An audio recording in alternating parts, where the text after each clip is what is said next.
Tudo da Canção Nova em um só lugar. Canção Nova Play. Durante esses momentos de silêncio, onde nós fomos convidados a ouvir o Senhor, o que o Senhor colocava no meu coração era isso: preparem-se.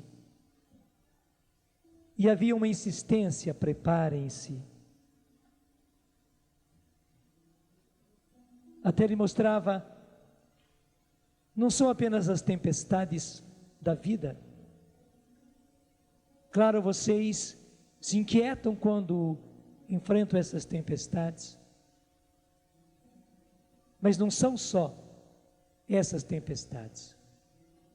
Preparem-se para a grande tempestade que está se aproximando. É como Deus, é como o Senhor, é como o Pai, é como amigo que eu lhes digo: preparem-se. E havia toda uma insistência no Senhor dizendo: preparem-se. E Ele acrescentava: e eu lhes dei a minha mãe para ajudá-los a se prepararem. Eu lhes dei a minha mãe para ajudá-los a se prepararem. E eu começo a ver que não é à toa que nós estamos vivendo nestes 4 dias, esse acampamento de oração em torno de Maria, a mãe de Jesus, porque aquela que o Senhor nos deu para preparar-nos para toda essa tempestade que se aproxima é ela. Diga comigo: rogai por nós, Santa Mãe de Deus. Juntos para frente, para que sejamos dignos das promessas de Cristo. Repetindo: rogai por nós, Santa Mãe de Deus, para que sejamos dignos das promessas de Cristo. Preparai a nós, ó Santa Mãe de Deus. Diga comigo: preparai a nós, ó Santa Mãe de Deus, para essa tempestade que se aproxima. A promessa de Jesus é esta: não estareis sozinhos, eu estarei convosco, a minha mãe estará convosco. Rogai por nós, Santa Mãe de Deus, para que sejamos dignos dessa promessa de Cristo, para que sejamos dignos dessa promessa de Cristo. E pega comigo o livro do Apocalipse, capítulo 12. Eu sinto que é por aí que o Senhor quer que nós caminhemos. Apocalipse, capítulo 12. Porque nesse capítulo 12 de Apocalipse, o Senhor está nos falando a respeito dela, a respeito de Maria.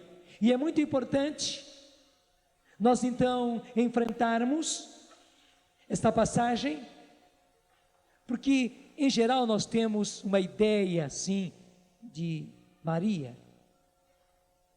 Nós temos uma ideia assim de devoção a Nossa Senhora, apenas uma coisa muito infantil, uma coisa muito romântica, uma coisa até mesmo desencarnada.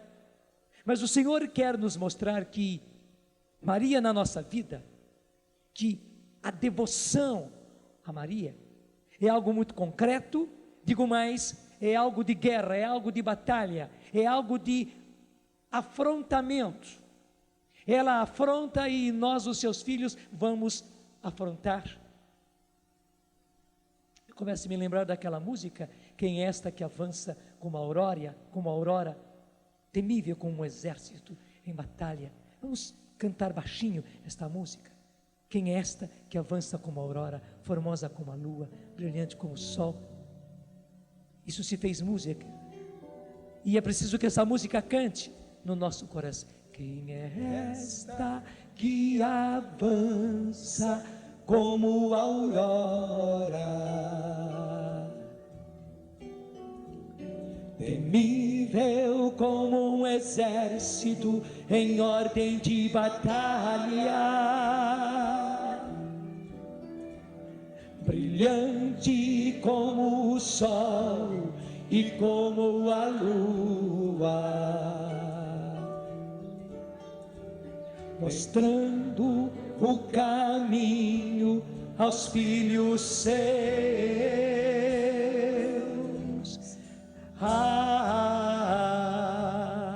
Minha alma glorifica ao Senhor.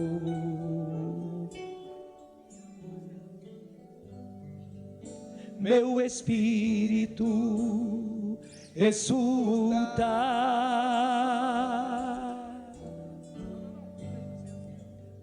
em Deus, meu Salvador. E a grande pergunta é esta: quem é esta que avança como a aurora? E veja quem ela é: temível como um exército em ordem de batalha. Você pode imaginar o que seja um exército em ordem de batalha? Brilhante como o sol e como a lua. E o que ela faz para cada um de nós? Mostrando o caminho aos filhos seus, especialmente nesta hora. Minha alma glorifica ao Senhor.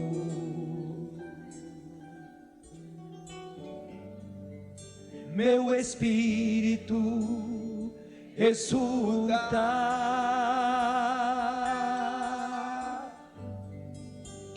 em Deus, meu Salvador. E veja, o Senhor já começa a nos dizer que esses tempos não são tempos para ficarmos apavorados, para perdermos a paz, para cairmos no medo, para entrarmos em colapso, em depressão. Não, é ao contrário. Esses momentos são momentos, minha alma glorifica ao Senhor.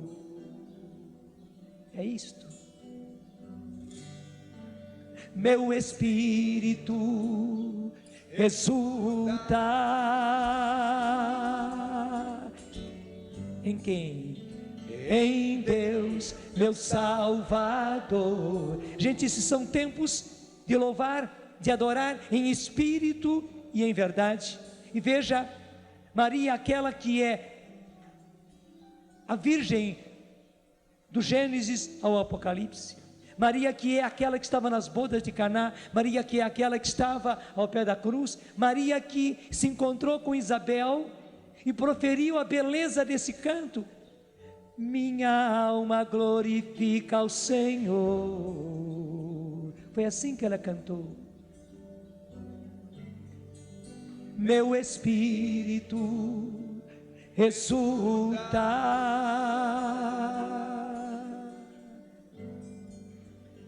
em Deus, meu Salvador. E é isso que ela quer colocar no coração de cada um dos seus filhos. Ela quer colocar louvor, ela quer colocar adoração, adorar em espírito e em verdade. E veja, para você estar adorando na hora da tempestade, você precisa estar preparado. Para você adorar em espírito e em verdade dentro da tempestade, tomado pela tempestade, eu e você. E nós não estamos. Nós precisamos estar preparados. É por isso que o Senhor nos dá a sua mãe.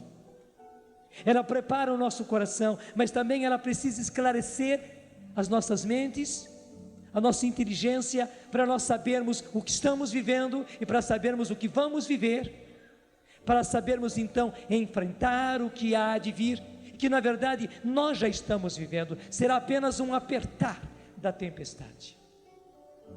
Aquele momento em que as ondas subiram e Pedro acabou se amedrontando, tirou os olhos de Jesus e colocou os olhos na tempestade. Então ele começou a afundar. Não é que naquela hora começou a tempestade, não, apenas houve uma onda maior, houve um vento mais forte. Pedro se amedrontou, mas ele já estava dentro da tempestade. Deixa eu dizer, nem fique perguntando quando é que virá essa tempestade. Não, nós já estamos dentro dela. Nós já estamos dentro da tempestade. Só que o Senhor diz que haverá momentos em que essa tempestade vai apertar, essa tempestade vai nos amedrontar, ondas subirão, o vento vai ser mais forte, o céu vai se escurecer. Então a gente, como Pedro, poderá se assustar, poderá começar a afundar, e para isso o Senhor vem nos dizer: vocês precisam estar preparados, e eu lhes dei a minha mão, eu lhes dei a minha mãe, para prepará-los para a tempestade que já se aproxima. Vamos então para Apocalipse 12. Um grande sinal apareceu no céu, uma mulher. E guarde bem isso, uma mulher. Essa expressão é muito forte, talvez você nem perceba, no contexto você vai entender. Um grande sinal apareceu no céu, uma mulher, vestida de sol, a lua debaixo dos pés e uma coroa de 12 estrelas na cabeça. Foi assim que João a viu. Estava grávida e gritava em trabalho de parto, bonita essa expressão, e gritava em trabalho de parto, em dores para dar à luz. Este é o primeiro sinal. Apareceu então outro sinal no céu. Era um grande dragão vermelho afogueado.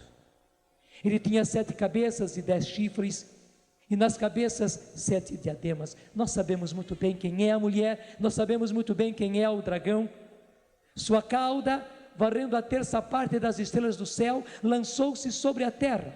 O dragão postou-se diante da mulher. Veja bem, ele postou-se diante da mulher. E postar-se aí é colocar-se em posição, como um soldado que se coloca em posição. Ele postou-se diante da mulher que estava para dar à luz, a fim de lhe devorar o filho tão logo nascesse. E você vê como ele fez de tudo para evitar que Jesus nascesse. Ele já quis destruir Jesus no ventre da sua mãe. Já. Daí aquele edito de César Augusto, obrigando que todos viessem à sua terra para serem recenseados. Maria que é obrigada a fazer aquela viagem. Maria com José que, chegando a Belém, não encontra um lugar para ficar, todos fecham as portas. Maria com José que são obrigados a ir para uma gruta, para uma estrebaria, para Jesus nascer. E você sabe o que seja nascer uma criança num lugar como esse. Toda a tentativa do inimigo de já destruir Jesus, ainda no ventre da sua mãe, ainda no seu nascimento. E toda a fúria dele quando o menino nasce, quando os anjos cantam, quando eles anunciam que o Salvador estava ali, quando os anjos trazem os pastores, quando os anjos estão trazendo os magos de longe para adorarem aquele menino, o demônio se enfurece e inspira toda aquela loucura para Herodes. Ele urde aquele plano para acabar com Jesus, fazendo dos magos inocentes úteis para informá-lo. Mas Deus transtorna os planos de Herodes, e Herodes então desforra, ainda tentando pegar aquele menino, mandando matar todas as crianças, todos os meninos de 2 anos para baixo, em Belém e nas redondezas. Você imagina que coisa terrível aquilo, não é outra coisa do que está narrado ali. O dragão que se postou diante da mulher, que estava para dar à luz, a fim de devorar o filho tão logo nascesse. E ela deu à luz, é o versículo 5, e ela deu à luz um filho, um varão. É ele que deve apacentar todas as nações com vara de ferro. Sim, ele haverá de vencer, ele haverá de ser vitorioso, ele haverá de reinar. Foi ele que o Senhor, que o Pai constituiu como Rei, como Senhor. Ele haverá de vencer, ele haverá de triunfar, ele haverá de reinar. É ele que deve apacentar todas as nações com vara de ferro.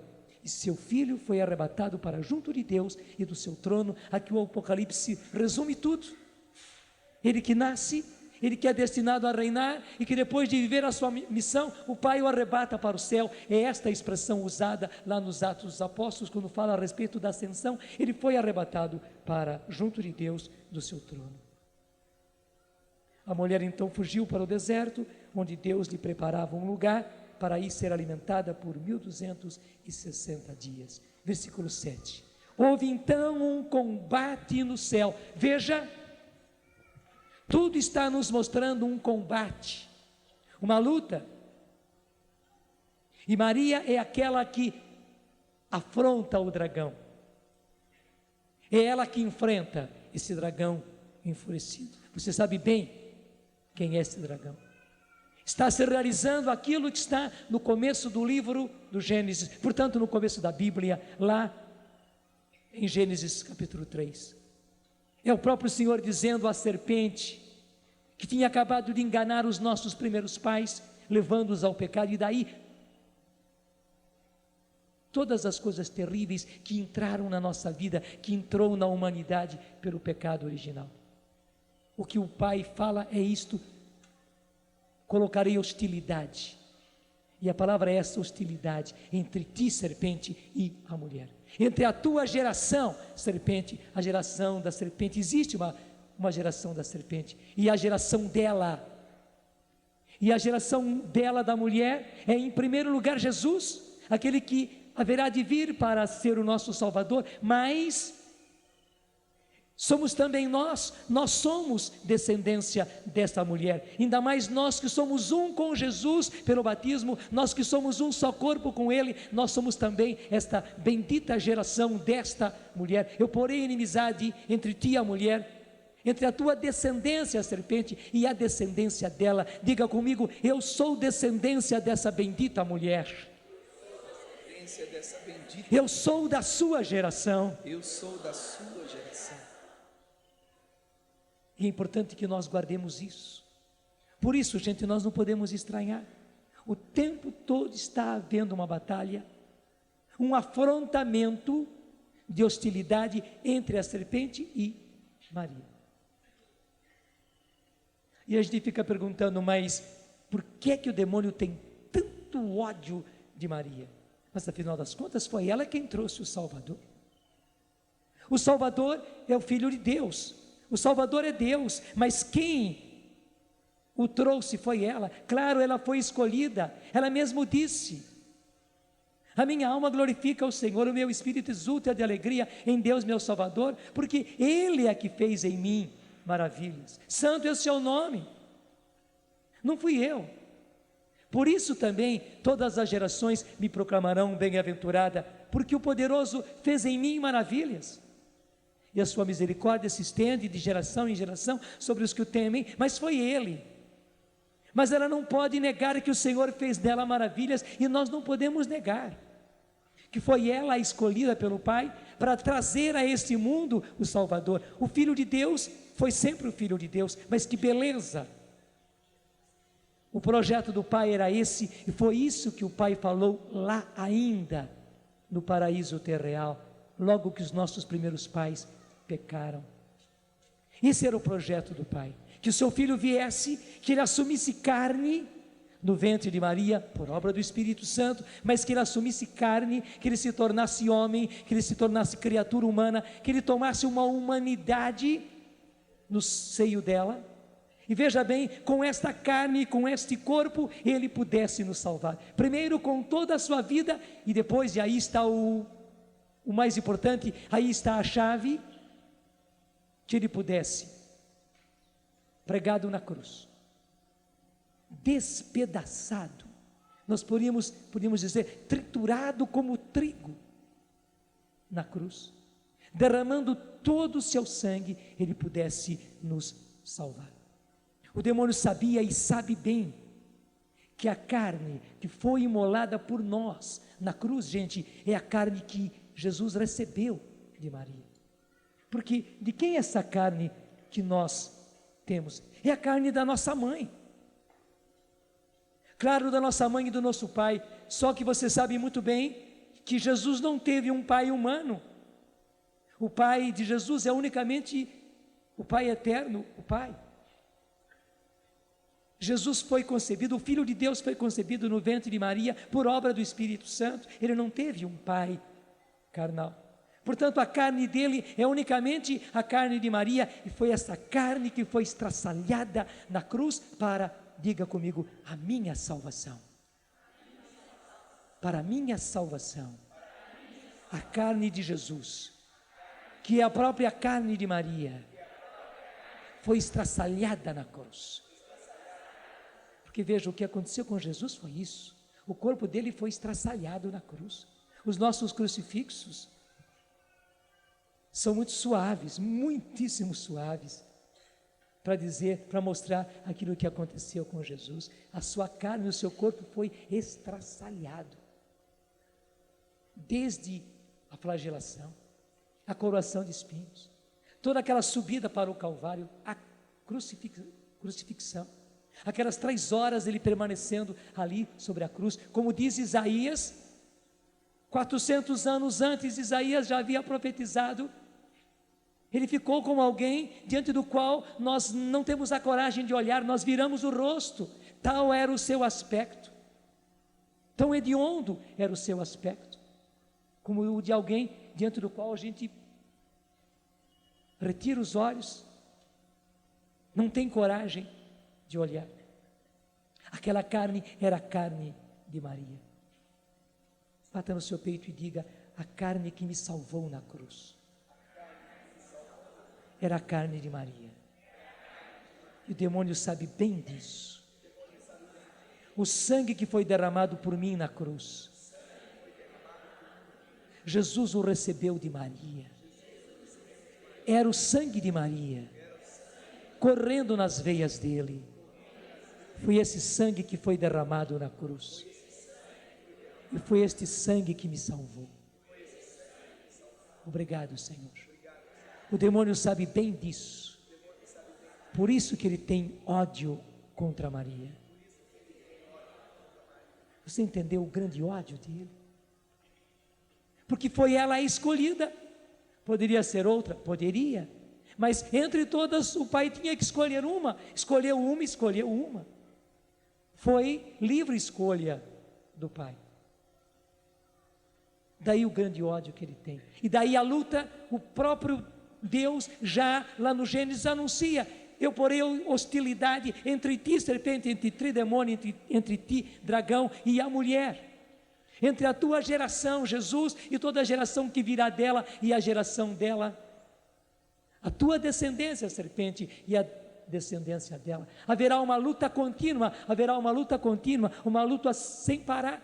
Daí aquela oração, e que nós também, graças a Deus, transformamos em música: quem é esta que avança como a aurora, temível como um exército em ordem de batalha, brilhante como o sol e como a lua, mostrando o caminho aos filhos seus? Quem é esta?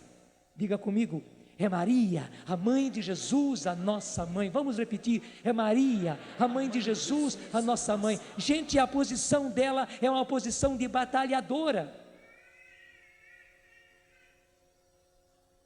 A serpente está continuamente lutando contra ela. Não é Maria quem toma a iniciativa de lutar contra a serpente, não. Mas é a serpente que vem contra Maria.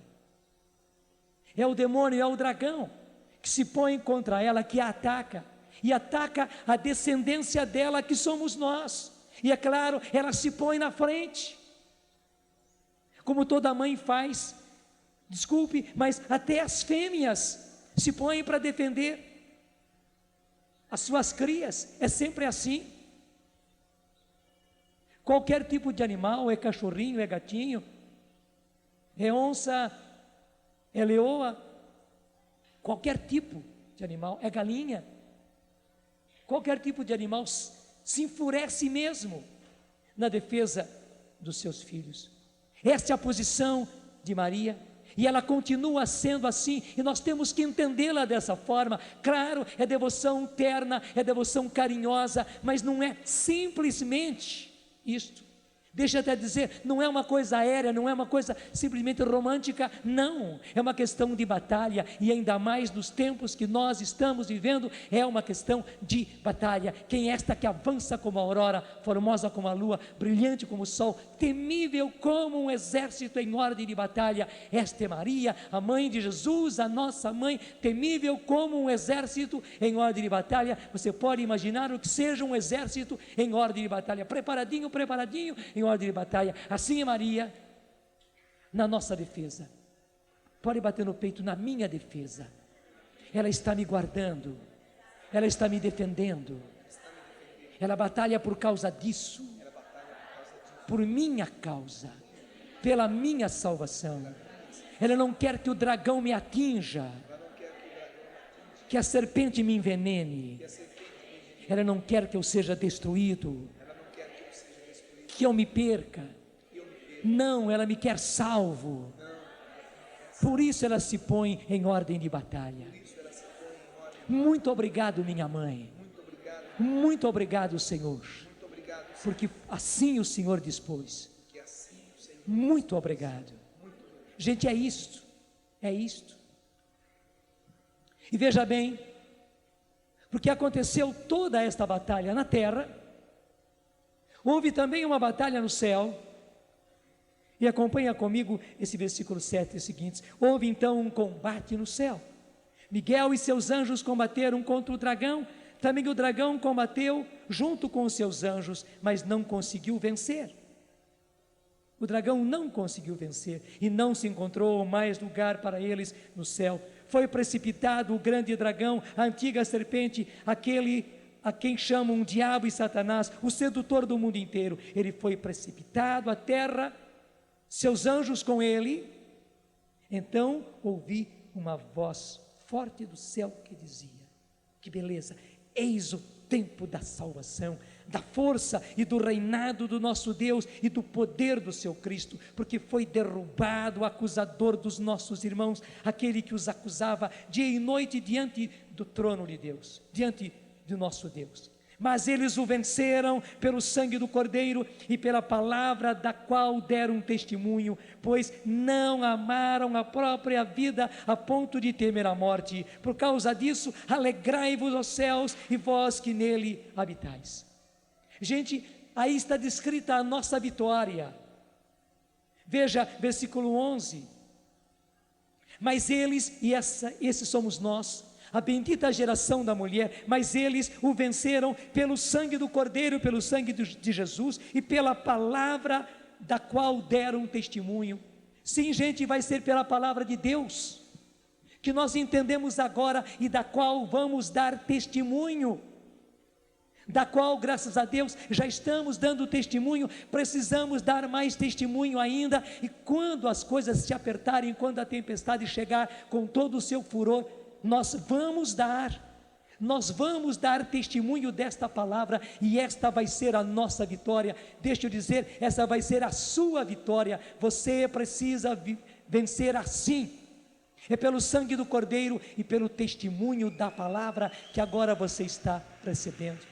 Gente, nesses tempos nós estamos recebendo a palavra, recebendo a palavra, recebendo a palavra. Nós temos recebido explicações. Sim, tudo está sendo explicado a nós. O Senhor nos dá novas revelações, o Senhor nos dá novo entendimento. Nós estamos entendendo o que a palavra diz, graças a Deus, porque será pela palavra que nós venceremos. Apoiados na palavra, firmados na palavra, é que nós venceremos.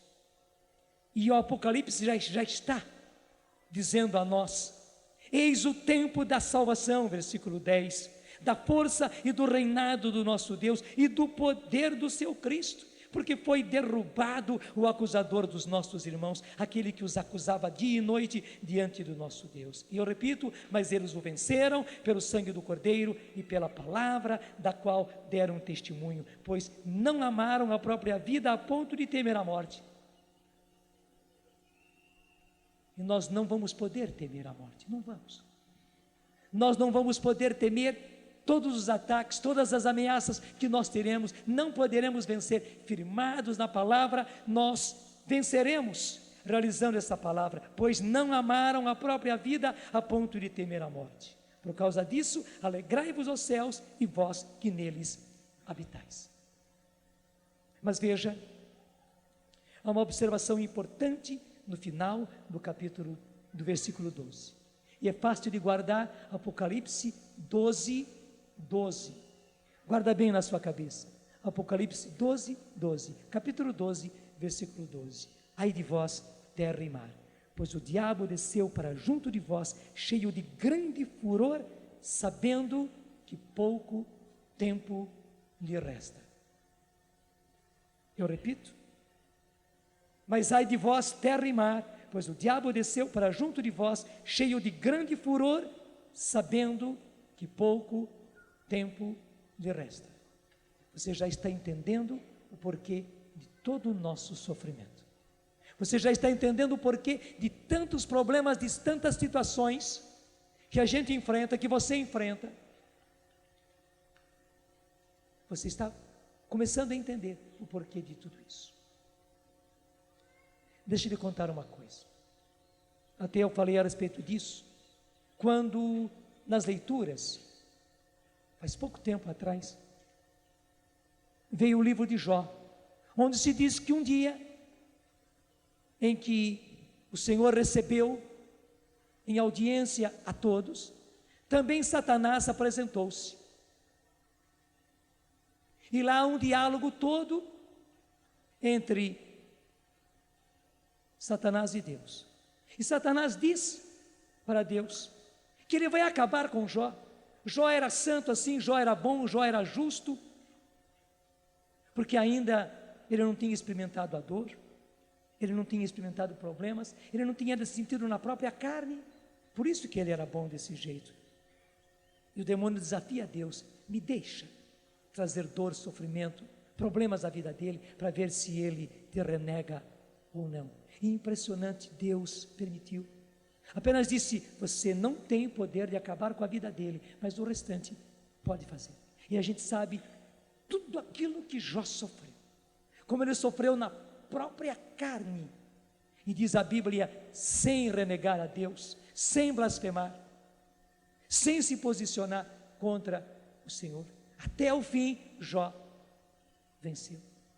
Explicando essa palavra, eu dizia: não estranhem uma coisa assim desse tipo, em que o próprio inimigo se defronta com Deus e desafia o Senhor, e Deus lhe permite fazer aquilo que ele está propondo. Deus aceita o desafio. Por quê? E eu comecei a narrar. Justamente no dia 13 de outubro de 1884, que dia é hoje? Dia 10, 11, 12, né? Quando chegar na terça-feira, nós vamos fazer aniversário desse acontecimento. Foi no dia 13 de outubro de 1884, portanto no final do século passado. O Papa Leão XIII estava lá na sua capela, dentro do Vaticano. Ele tinha esse costume, e vários papas tiveram esse costume. Ele celebrava a missa, mas terminada aquela missa que ele celebrava, e algumas pessoas participavam, ele ficava lá ajoelhado no seu genuflexório, enquanto um outro padre, e às vezes algum bispo, celebrava uma outra missa e o Papa participava. Além de ter celebrado, logo em seguida, pelo valor infinito da missa, porque ele estava se preparando para enfrentar mais um dia como Papa, ele participava de mais uma missa. E aconteceu que durante aquela missa, de repente todos percebem que o rosto do Papa Leão XIII, e não era um Papa qualquer, um homem muito forte, um homem muito firme, foi aquele que enfrentou toda a questão social na igreja, porque estava acontecendo a revolução industrial na Europa. Foi ele que escreveu aquela grande encíclica chamada Rerum Novarum, as coisas novas, que deu a linha, a orientação de toda a doutrina social da igreja. Foi um Papa que sofreu muito, tendo que enfrentar a crise que estava acontecendo na Itália. Era um Papa muito firme, e durante aquela missa, todos percebem que o rosto dele ficou transtornado. Ele entrou como que em êxtase, olhando para um ponto determinado na direção do altar. Depois aquilo passou, mas viram que o Papa estava inquieto. Quando terminou aquela missa, ele saiu, e contra todo o costume de cumprimentar as pessoas que vieram participar daquela missa, até mesmo algumas fotografias e tal, não, ele não cumprimentou ninguém, ele foi direto para o seu escritório. As pessoas vieram perguntar a ele se ele estava sentindo-se mal, se havia acontecido alguma coisa. Ele disse, não, tudo bem, eu apenas preciso ficar sozinho um tempo. Nem foi tomar café, e ficou um longo tempo sozinho no escritório. Quando terminou aquele tempo, ele saiu com o papel onde ele havia escrito aquela oração de São Miguel Arcanjo: defendei-nos no combate contra as ciladas e as insídias do demônio. E ele logo mandou chamar o secretário da Sagrada Congregação dos Ritos, que dirigia essas coisas, dando a ordem de que aquela oração de São Miguel Arcanjo, pedindo a proteção dele contra as insídias, os ataques do demônio, fosse rezada em todas as missas no final da missa, e até o Concílio Vaticano II isso aconteceu. E além disso, ele já deu ordem que se compusesse toda uma oração de exorcismo maior. Aquela era uma oração pequena, eu diria um pequeno exorcismo, mas ele mandou que se realizasse uma outra oração maior, mais completa de exorcismo, para que os sacerdotes pudessem rezar e que os fiéis tivessem também a liberdade de, em particular, rezar aquela oração. E daí as pessoas quiseram saber por quê. E o Papa contou. Aliás, isso está também numa revista da igreja, não é uma invenção. Está numa revista da igreja chamada Efemérides Litúrgicas, lá no número 60 do ano de 1955, isso voltou a ser narrado nesta revista. E o que o Papa Leão XIII contou foi o seguinte, que durante aquela missa, de repente, ele teve uma visão, ele estava diante de Deus, mas o demônio se apresentou diante de Deus do jeitinho daquilo que está narrado no livro de Jó, com palavras de blasfêmia contra Deus, insultos contra Deus, e desafiando a Deus e dizendo, do jeito que ele falou a respeito de Jó, ele disse, eu posso destruir a igreja, eu posso destruir a igreja, e se o Senhor me der mais poder e mais tempo, eu destruo a igreja. E houve todo um diálogo aí desafiador de Satanás a Deus, e Deus disse para ele, o que conta Leão XIII, de quanto tempo você precisa? Ele disse de 75 a 100 anos. E diz o Papa, Deus se voltou para ele e disse, eu lhe dou o próximo século.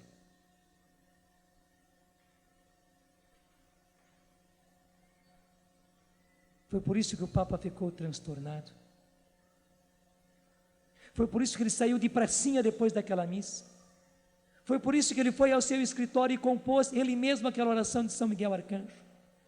Foi por isso que ele mandou escrever toda aquela oração de exorcismo. Gente, é assustador também para nós, como foi para o Papa Leão XIII. Mas você começa a entender as coisas. O inimigo fez um desafio a Deus, que ele destruiria a sua igreja. Bastava que ele tivesse poder, que Deus lhe permitisse, porque não é ele que tem o poder, como aconteceu com Jó, e que Deus lhe desse mais tempo. Deus lhe deu este século. Graças a Deus, esse século está no fim. Daí você começa a entender isso que está aqui no livro do Apocalipse, mas ai de vós, terra e mar, pois o diabo desceu para junto de vós, cheio de grande furor, sabendo que pouco tempo lhe resta. Para ele realmente, 100 anos era o mínimo necessário, porque ele disse de 75 a 100 anos, mas graças a Deus esse tempo foi se extinguindo, nós estamos no finalzinho desse século, onde Deus deu a ele esta liberdade dentro do desafio. Daí você pode perceber o porquê de todo o furor dele. Deixa eu completar. após esses acontecimentos, foi revelado também ao Papa Leão XIII que esse século, esse nosso século, seria o século do Espírito Santo. Deus haveria de derramar o Espírito Santo durante esse nosso século, como nunca tinha derramado na face da terra, a não ser lá em Pentecostes. E ainda foi dito ao Papa Leão XIII que quanto mais caminhasse o tempo dentro desse século, mais Deus derramaria o seu Espírito, e é o que nós estamos assistindo, é o que nós estamos experimentando nas nossas vidas. Mas que justamente por causa disso, em desforra, o demônio iria pegar o pior do inferno e lançar sobre a face da terra. Veja bem, ia pegar o pior do inferno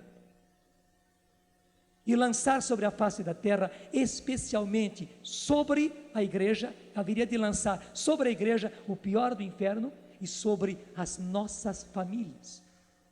Porque justamente o grande meio que ele foi buscar para destruir a igreja foi destruir as nossas famílias. E quando falamos de família, gente, não é uma coisa aérea, é o seu casamento, são os seus filhos, são os seus pais, são os seus irmãos, é a sua família, são carne da sua carne, são sangue do seu sangue.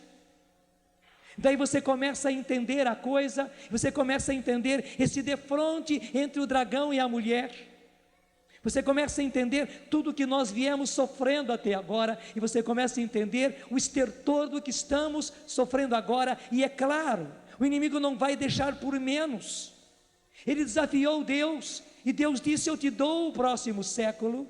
Ele não destruiu a igreja, ele não vai destruir a igreja, porque a promessa do Senhor permanece, e as portas do inferno não prevalecerão contra ela.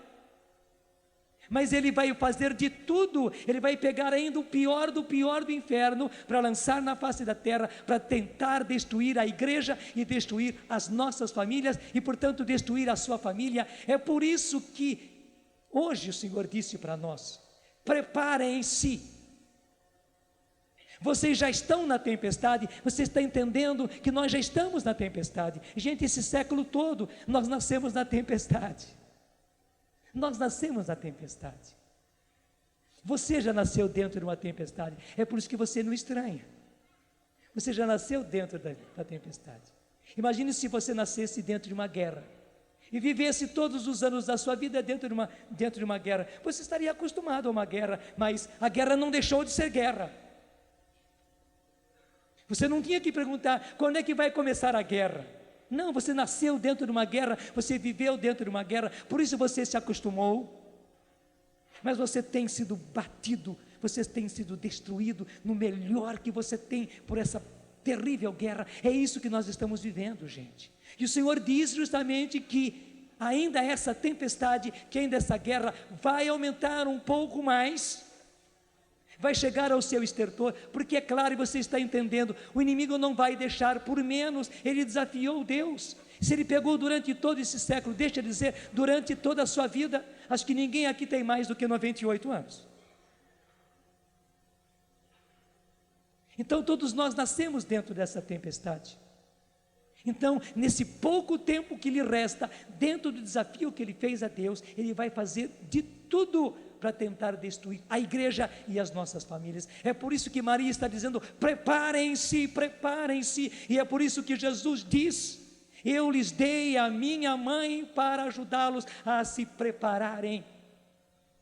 Gente, ele não nos deu uma qualquer, ele deu aquela que lá no livro do Gênesis Deus já disse. Obrigado porque você entendeu.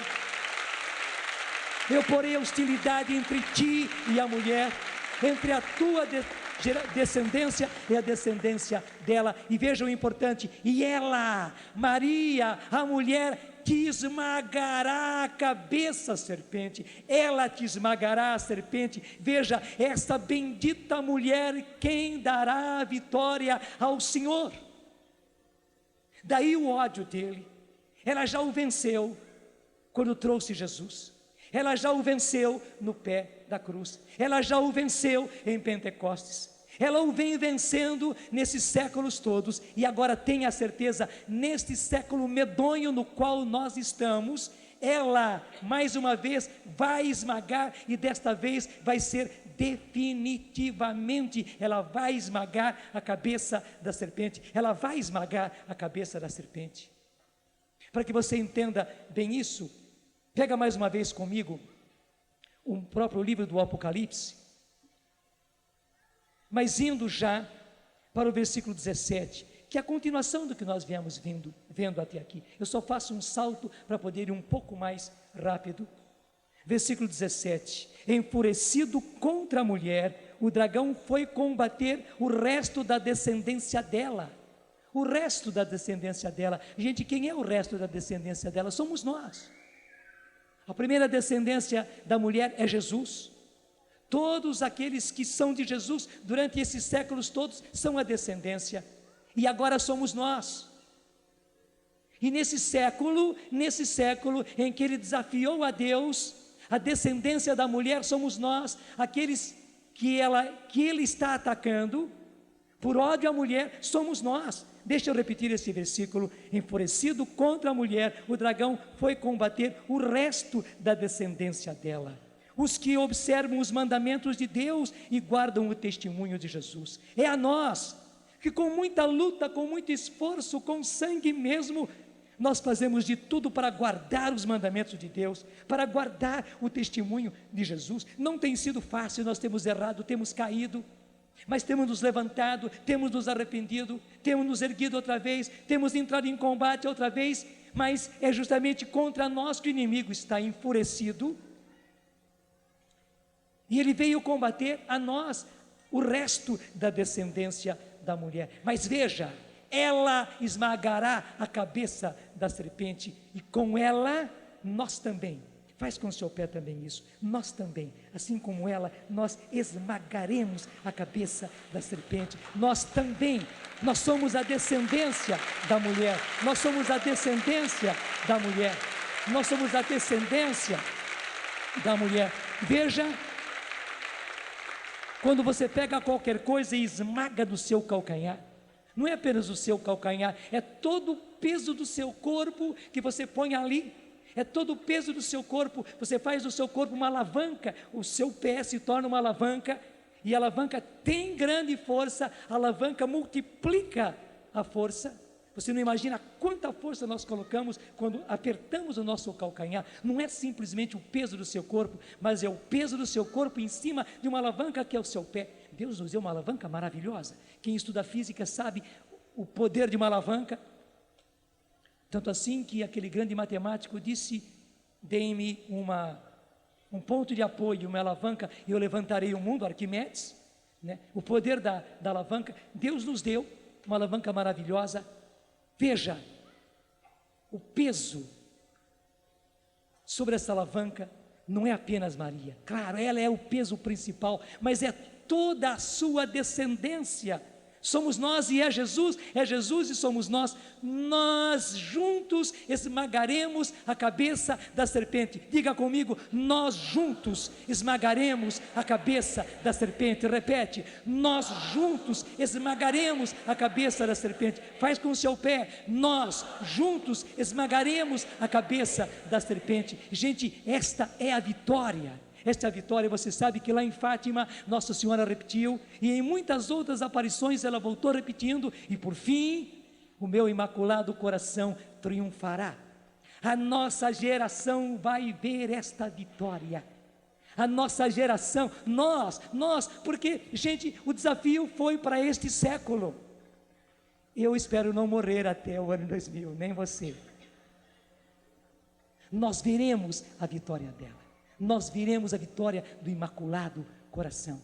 Ela é que vai vencer, e nós junto com ela esmagaremos a cabeça da serpente. Você está entendendo a importância de Maria na nossa vida? Você está entendendo o que é devoção a Maria? Gente, não é aquilo que os protestantes pensam que nós pensamos. É uma coisa importantíssima. Veja, eu digo mais: está na hora de nós católicos esclarecermos os nossos irmãos evangélicos, porque eles precisam entrar do lado da mulher para esmagar a cabeça da serpente. Eles precisam entender isso. Nós precisamos somar forças, porque nós juntos, os que foram salvos pelo sangue de Jesus, que é sangue de Maria, não tem como escapar. Os evangélicos também foram salvos pelo sangue de Jesus, que é o sangue de Maria. Nós precisamos nos unir, porque todos os que foram salvos pelo sangue de Jesus esmagarão a cabeça da serpente através desta mulher, porque foi dela que disse o Pai, e ela, a mulher, que esmagará a cabeça. E ela, a mulher, essa mulher do Apocalipse, da qual nasce o Salvador, um filho varão, é ela que lhe esmagará a cabeça. Gente, nós estamos prestes a ver a realização do que está um pouco na frente. Apocalipse capítulo 20. É um pouquinho na frente, aí já está narrado o que vai acontecer. Veja, e agora as coisas ficam mais claras. O inimigo fez um desafio para Deus. Depois de toda a luta durante todos esses séculos, porque a luta não foi só agora, não. Ele sempre tentou, ele sempre lutou. Só que agora no final ele disse: eu vou vencer a igreja, eu vou vencer as famílias, eu vou destruir a igreja, eu vou destruir as famílias, me dê tempo, me dê poder. E Deus aceitou o desafio, Ele deu este século. Veja o que vai acontecer. Capítulo 20, desde o começo. Vi então um anjo que descia do céu. Tinha na mão a chave do abismo e uma pesada corrente. Apoderou-se do dragão, da antiga serpente, que é o diabo e Satanás, e o acorrentou por 1000 anos. Isso quer dizer que ele vai acorrentá-lo por um tempo, mas não é um tempinho qualquer não. Quando a Bíblia fala 1000 anos, quer dizer, é por um longo tempo. É um milênio todinho, por 1000 anos. Portanto, ele será acorrentado. Eu repito, apoderou-se do dragão, da antiga serpente, aquela lá do Gênesis, que é o diabo e Satanás, e o acorrentou por 1000 anos. Ele desafiou a Deus, pior para ele agora. Você está entendendo? Ele disse que destruiria a igreja, Deus aceitou o desafio. Claro, quem perde tem que pagar a aposta. Pior para ele. Ele pegou o pior do inferno e tem lançado sobre a igreja e sobre nós. Vai ser pior para ele. Ele vai ser acorrentado e vai ser devolvido para o abismo. Deixa eu continuar. Versículo 3. Precipitou-o no abismo, fechando-o, lacrando com um selo, para que não seduzisse mais as nações, até que se completassem os 1000 anos. Ele pediu um século, ele vai ser acorrentado por 1000 anos. Você está entendendo? Ele pediu 100 anos, ele vai ser acorrentado por 1000.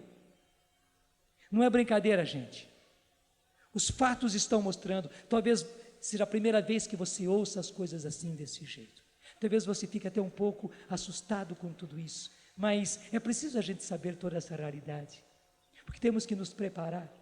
E você começa a entender a luta que você já está enfrentando, a tempestade dentro da qual você está, e você não pode minimizar essa tempestade, essa guerra na qual você já está.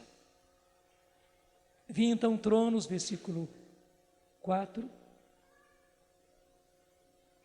Aos que neles se sentaram foi concedido que exercessem o julgamento. Vi ainda as almas dos que tinham sido decapitados por causa do testemunho de Jesus e da palavra de Deus, os que não tinham adorado a besta nem sua imagem, o anticristo que virá, e não tinham recebido a marca na fronte nem sobre a mão. Você conhece o livro do Apocalipse? O que o anticristo vai querer fazer é que todos recebam um sinal na mão ou um sinal na testa. E todos vão ser marcados por esse sinal, todos vão ser marcados por esse número. Ele vai tentar isso, e quem não tiver o sinal, quem não se deixar marcar, nem mesmo vai poder comprar e vender, quer dizer, vai ser abolido de tudo. Mas aqui diz que ele viu aqueles que acabaram sendo mortos, decapitados por causa do testemunho de Jesus e da palavra de Deus, os que não tinham adorado a besta ou o anticristo, nem a sua imagem, e não tinham recebido a marca na fronte, nem sobre a mão. Muitos de nós vamos ser mortos por causa disso, muitos serão martirizados por causa disso. Mas veja o que vai acontecer: eles tornaram a vida, e retornaram com Cristo durante 1000 anos. Gente, aqueles que no estertor da tempestade derem a sua vida pela causa de Cristo, diz a palavra de Deus, e a palavra de Deus não volta atrás. Passará o céu e a terra, mas as minhas palavras não passarão. Aqueles que tiverem que dar a vida, os que forem martirizados, os que morrerem pela causa de Cristo, pelo testemunho da palavra, por não aceitarem o anticristo, por não aceitarem a marca, eles retornarão à vida. O que quer dizer? Ressuscitarão. Eles retornarão à vida e reinarão com Cristo durante 1000 anos. E aqui já diz com uma coisa acontecendo: eles tornaram a vida, porque João já os viu tornando, e eles reinaram com Cristo durante 1000 anos. João já os viu de antemão reinando com Cristo. Isso é para mim e para você. Nós reinaremos com Cristo durante esse tempo que virá depois da tempestade. E que beleza! O inimigo vai ser devolvido para o abismo, ele vai ser acorrentado. Ele desafiou a Deus com 1 século, com 100 anos, ele vai ser acorrentado e precipitado durante 1000. E nós reinaremos com Cristo. Gente, como será isso? Nós não sabemos, mas que vai ser realmente reinar com Cristo, que Jesus vai ser o Senhor desse mundo, que Jesus vai ser o Senhor de todos nós. Ele vai mudar os nossos corações, Ele vai mudar a nossa mente. O demônio não terá mais poder de tentar-nos, não terá mais poder de seduzir-nos. Imagine que beleza é tudo isso. É a vitória da mulher, é a vitória de Cristo, é a vitória da descendência dela, é a vitória daqueles que pertencem a Cristo e que vão resistir, porque estão preparados até o fim.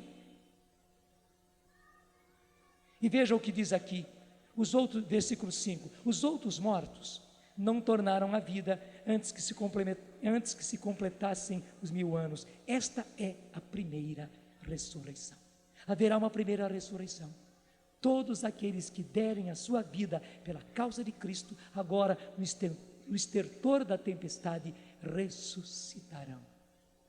Então aguenta firme. Se você morrer, se você tiver que dar a sua vida, o seu sangue pela causa de Cristo, vai ser por um pequeno tempo. Que beleza! Logo em seguida você e todos que deram a sua vida pela causa de Cristo ressuscitarão. É a primeira ressurreição e reinarão com Cristo durante esses 1000 anos. E diz o versículo 6: felizes e santos os que têm parte na primeira ressurreição. Sobre estes a segunda morte não tem poder. Eles serão sacerdotes de Deus e de Cristo e reinarão com Ele durante os 1000 anos. Quem der a sua vida pela causa de Cristo estará assegurado. Estará assegurado. De certa maneira, pode bater palma. De certa maneira, vai ser melhor dar a vida pela causa de Cristo. Vai ser melhor morrer pela causa de Cristo do que passar ileso, porque esses que morreram por Cristo e esses que ressuscitaram com Cristo estarão assegurados. Não é ainda o juízo final, não é ainda o fim do mundo, que vai ser narrado logo em seguida. Pena que eu não tenho mais tempo para continuar esse último pedacinho, mas é só você continuar esse trecho do Apocalipse, você vai ver que não é o juízo final, mas é essa segunda vinda de Jesus agora. É a vitória do Senhor agora, é a vitória da mulher agora, bem próximo a nós. Mas já entra o capítulo 21 dizendo: vi então um céu novo e uma terra nova. Gente, o que nós teremos depois de tudo isso vai ser um céu novo e uma terra nova. Passará o céu e a terra, mas as minhas palavras não passarão. Nesses 2 livros, céus novos e uma terra nova, e esse outro, a mulher, de Gênesis, Apocalipse, eu tenho a graça de explicar melhor ainda tudo isso.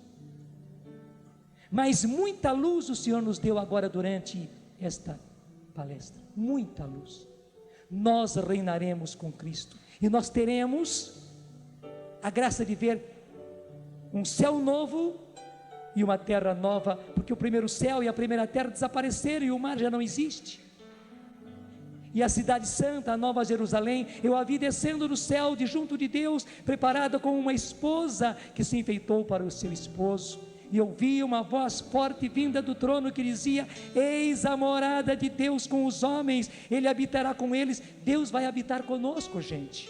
Como será, eu não sei, mas que Deus estará muito próximo e nós sentiremos a sua presença. É verdade, a palavra diz: Ele habitará com eles, e eles serão o seu povo, e Ele será o Deus com eles. Ele enxugará toda lágrima de seus olhos.